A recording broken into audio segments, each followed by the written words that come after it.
every person has blind spots, and therefore every business has blind spots in certain areas. We do a process in our discovery process where we investigate 55 areas of a business. Historically, the business owner will, when they take the assessment, they will tell us that they believe they are underperforming in 46 out of the 55 areas. That's huge. They're only satisfied with 9 of those 55 areas. Now, as long as businesses are run by humans, they will always have strengths and they will always have blind spots. Now, we don't believe in weaknesses because one of the things we've learned is that an entrepreneur, whatever they focus on, they will become good at.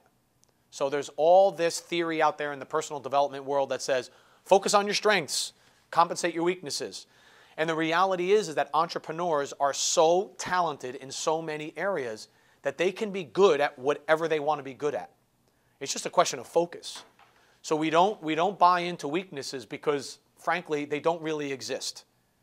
All right? I went to school to be an accountant.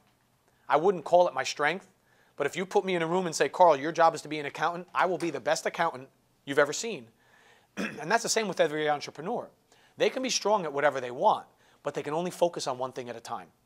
So wherever you're focusing, that's going to be your area of strength. And just the laws of physics say that you don't have eyes in the back of your head. That's a blind spot. You literally can't see it. So if I'm focusing here, I can't see what's going on behind me. Same thing in a business. If I'm driving on building revenue, I am going to make some mistakes with detail. That's the blind spot. Building revenue in relationships, the blind spot is detail. If I'm thinking big picture and results and strategic planning, the blind spot is systems and processes.